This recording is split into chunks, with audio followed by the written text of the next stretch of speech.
everyone, my name is Vina, aka Miss WOC Reader, and welcome back to my channel.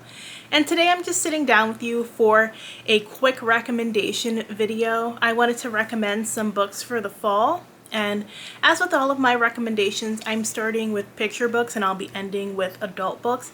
I don't have too many on this list, however, I may end up doing a part 2. We'll see how it goes. These are just a few that I enjoy that I really think are worth checking out. So let's get started.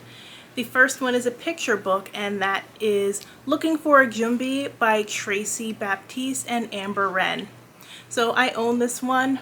It is a really good one, and it's based off of Caribbean folklore. So anyone familiar with Caribbean folklore knows that Caribbean parents kind of tell their children these wild stories about these really creepy, scary characters, while at the same time also wanting them to stay away from scary stuff from foreign, like American horror stories and European horror stories. So I find that kind of funny because these stories tell their kids are pretty wild, the creatures they talk about.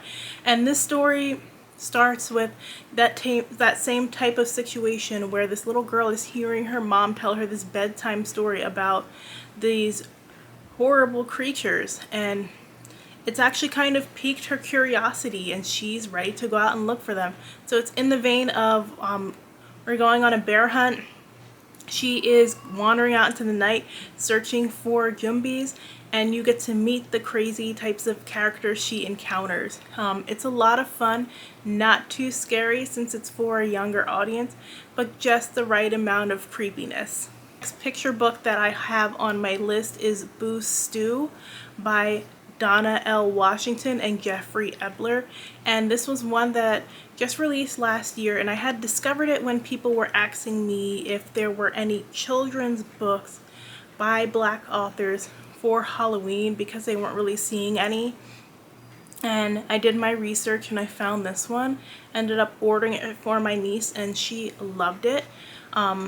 So this also takes a little bit of African American folklore in that it has the Haints featured in it, and it follows Curly Locks, who loves to mix up these strange concoctions that everybody in town kind of turns their nose up towards, but she's passionate about cooking and she's looking for people to enjoy her food. And you know what? Her food might just be the thing to satisfy the Haints and keep them from running amok in the town.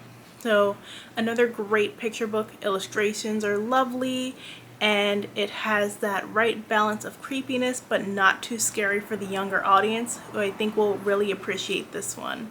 For middle grade, I wanted to go ahead and recommend a series, and it's not the one that people might necessarily be thinking of, since there are a lot more spooky middle grade stories out there, but I'm actually going to go the more cozy-ish, like fun route. And the series that I'm recommending is Honest June by Tina Wells, which consists of the book Honest June and book 2, which recently released, which is Honest June, The Show Must Go On. And this is a great series because it is set during the fall. June and her friends are starting a new school year, and this year is different because they're in middle school. And there's all the drama that entails of starting middle school.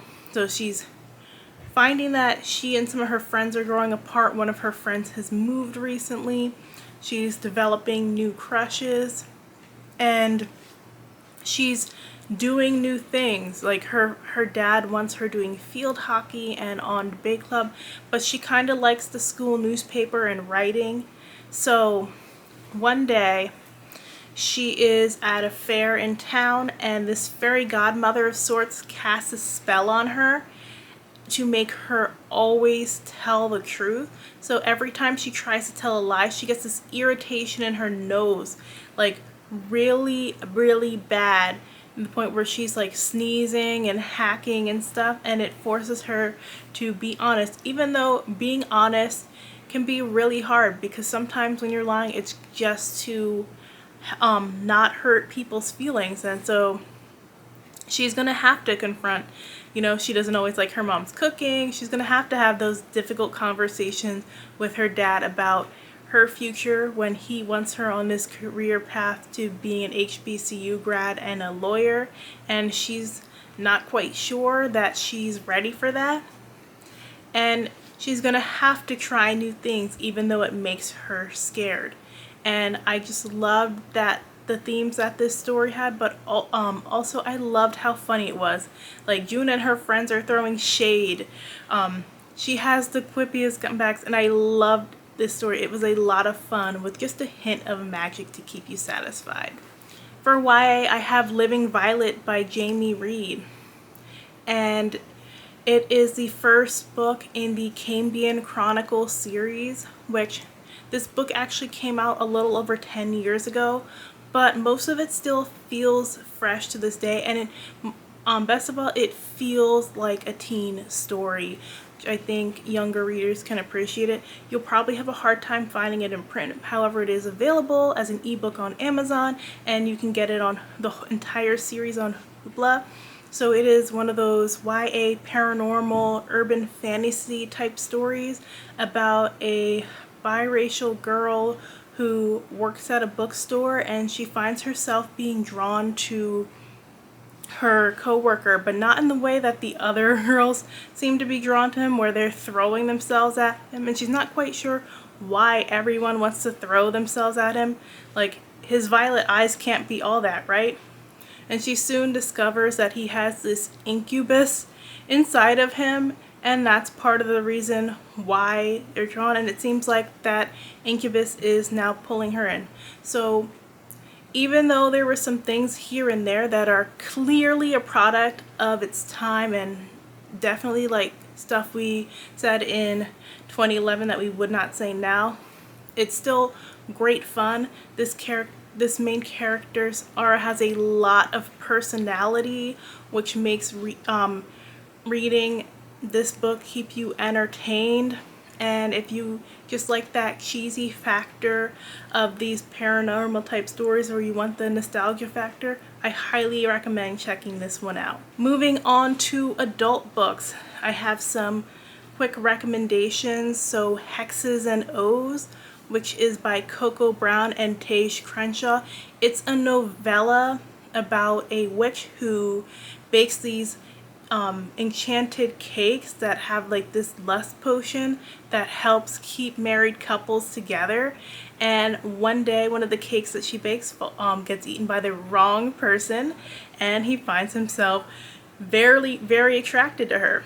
And this was a lot of fun. Sometimes books are calling themselves paranormal romance right now in adult, and they're not giving that aspect. They're just feeling like regular contemporaries. This is short and sweet, but it does what needs to be done, and it gives you sexy time, but it also gives you magic, which I really appreciated. What a Match by Mimi Grace was one that I read earlier this year and raved about. It has a lot of sweet fall moments in it that I think you'll really enjoy, including a harvest fest with a runaway pumpkin, but it's also very sexy, and I love the best friend sister romance that's going on in here, and it definitely made me want to check out more of her backlist. And then this is kind of controversial for BookTube, but I actually read this book before everybody on BookTube did, as I had read it as an ARC, and I really enjoyed it, and that was Catherine House by Elizabeth Thomas. So I think a lot of people don't like this book because they go into it expecting it to be one of those types of stories where she's taking down academia, and she is going up against the forces at the school, and that's really not what our main character is about.